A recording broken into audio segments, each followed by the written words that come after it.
नमस्कार। बहुत लंबे समय तक भारतीय कुश्ती महासंघ पर कब्जा जमाए बैठे गोंडा के सांसद, भारतीय जनता पार्टी के नेता ब्रजभूषण शरण सिंह ने आज ऐलान कर दिया कि वो कुश्ती से संन्यास लेते हैं। अब उनका कुश्ती से कोई लेना देना नहीं है। ब्रजभूषण शरण सिंह बहुत ताकतवर नेता हैं।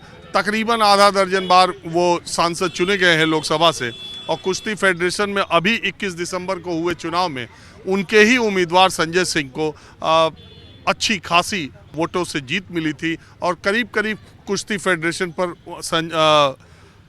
ब्रजभूषण शरण सिंह गुट का कब्जा भी हो गया था। लेकिन खेल मंत्रालय ने आज सुबह सुबह उस फेडरेशन को सस्पेंड कर दिया। वजह ये बताई कि गोंडा में नंदिनी नगर में जो अंडर 15 और अंडर 20 का नेशनल्स कराने का फैसला संजय सिंह ने अध्यक्ष बनते ही लिया, वो गैर कानूनी था। और अब ब्रजभूषण शरण सिंह ने कहा है कि अब कुश्ती से उनका कोई लेना देना नहीं, उनके पास काम बहुत ज़्यादा है और अब वो दूसरे काम देखेंगे।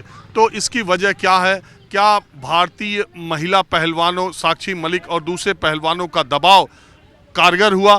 क्या इसी दबाव के चलते ब्रजभूषण शरण सिंह पर ऐसा दबाव भारतीय जनता पार्टी या पार्टी नेतृत्व की वजह से डाला गया कि उन्होंने अपने आप को कुश्ती से अलग कर लिया?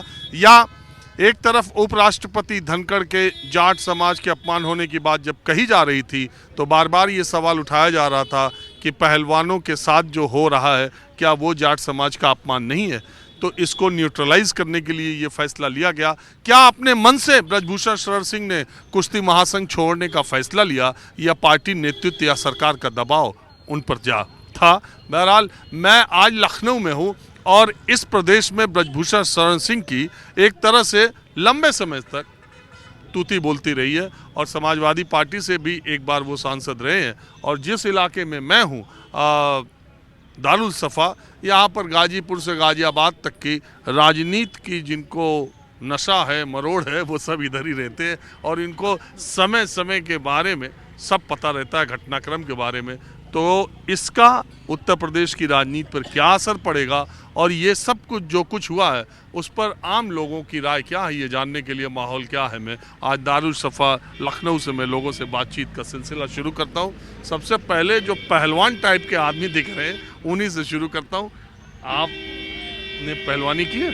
हाँ, पहले गांव में किया है। मतलब कुश्ती नहीं लड़ा ऐसा कुछ? नहीं, गांव में कुश्ती भी हम लोग लड़े हैं, खेलते कूदते थे, गांव में लड़े हैं। अरे मतलब पेशेवर कुश्ती नहीं? पेशेवर नहीं, अपने शारीरिक के लिए और श्रम के लिए, अपने शरीर को फिट रखने के लिए। तो फिट की जगह तो बेफिट हो गई। अब छूट गई ना, अब छूट गई, इसलिए हो गया इस तरह से। तो ये ब्रजभूषण शरण सिंह वाला क्या मसला आपके समझ में आया?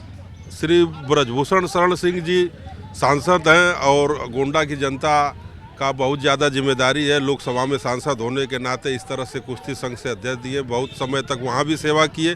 अब जनता की सेवा है, जिम्मेदारियाँ ज़्यादा है, काम है, इसलिए उन्होंने इस्तीफा दे दिया होगा मेरी समझ से। आज ही से उनको ज़्यादा काम समझ में आया है?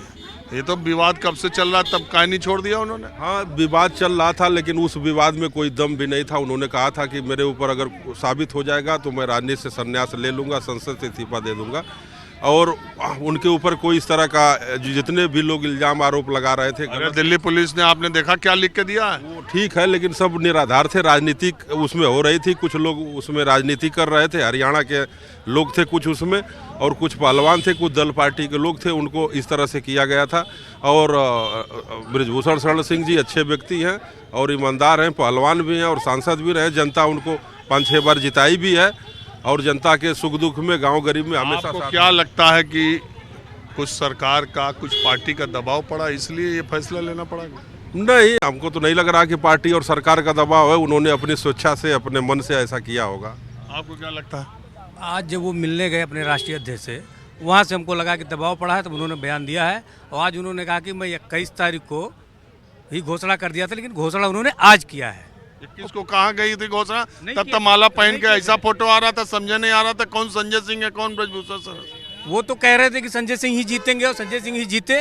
और वहाँ के मुख्यमंत्री मध्य प्रदेश के, वो बेचारे उपाध्यक्ष का चुनाव लड़े, सिर्फ 5 वोट पाए। ये हैसियत थी इनकी, ब्रजभूषण सिंह की। पार्टी ने आज इनके ऊपर दबाव बनाया, तब इन्होंने ऐसा बयान जारी किया है। और ये कह रहे थे कि यहाँ जो है आगाज होगा, और आज कह रहे थे कि नहीं, वो वहाँ विदाई होनी थी जो है नंदिनी नगर में। नंदिनी नगर में तो कल टूर्नामेंट शुरू भी हो गया था कुछ। तो इसीलिए तो वो कह रहे थे कि पहले तो कह रहे थे कि यहाँ से शुरू होगा, आगाज यहाँ से होगा। आज उन्होंने कहा कि नहीं, यहाँ जो है समापन होना था और पूर्व अध्यक्ष का विदाई होना था यहाँ से, इसलिए नंदिनी नगर से फैसला लिया। अब मेरा कुछ लेना देना नहीं है फेडरेशन से, फेडरेशन जाने। अब फेडरेशन अपना कार्यालय कह रहे हैं खोल ले, हमारे यहाँ नहीं रहेगा। तो पार्टी का बहुत दबाव है और ज़्यादातर दबाव इनके ऊपर जाट को लेकर पड़ा है। खिलाड़ी बहुत दबाव में थे, किसानों का दबाव पड़ा है, पार्टी बैकफुट पे आ गई, इसलिए इनको भी बैकफुट पे आना पड़ा है। तो आपको क्या ऐसा क्यों लग रहा है कि जाट समाज का तो धनखड़ जी वाला एपिसोड देख ही रहे हैं? तो उसी में तो दबाव में आ गए दोनों तरफ से। उधर से खिलाड़ी भी दबाव बनाने लगे, मेडल वापस होने लगे, और इधर किसानों का भी दबाव था। इतने किसान मरे थे तब कोई जाट नहीं याद आया था, तब जाति नहीं याद आई थी। किसान आंदोलन में 700 शहीद हो गए। उतने दिन खिलाड़ी वहाँ धरने पर बैठे रहे, 3-3 महीना 4-4 महीना, उनको उठा के फेंक दिया गया। उनको उनके लिए सामान लेके आए थे कुछ लोग, उसको वापस करा दिया गया। रात में सबको पकड़ के ले जाके हरियाणा के बॉर्डर पे छोड़ के आए, अकेले कहाँ छोड़े कोई पता नहीं। आपको लगता है उत्तर प्रदेश की राजनीति में भी इसका कुछ असर पड़ेगा? उत्तर प्रदेश की राजनीति में अब की बार बड़ा परिवर्तन होगा। किस बात का परिवर्तन होगा अब की बार? किस बात का परिवर्तन? इसी सब लेके किसान दुखी है, सारे लोग दुखी है, बेरोजगारी है, भ्रष्टाचार है, कोई किसी की सुनी नहीं रहा है। तो कौन बीजेपी से यहाँ लड़ने वाली पार्टी? बीजेपी से लड़ेगी, इंडिया अलायंस लड़ेगी। समाजवादी पार्टी यहाँ ताकतवर है, लड़ेगी। 36% अलायंस का कुछ हो पा रहा है? 36% वोट हमको विधानसभा में मिला था, 4% हमको बढ़ाना है, 4% उनका घटाना है। हमको मतलब सपा? और क्या? क्या नाम है आपका? अलाउद्दीन, सिद्धार्थनगर।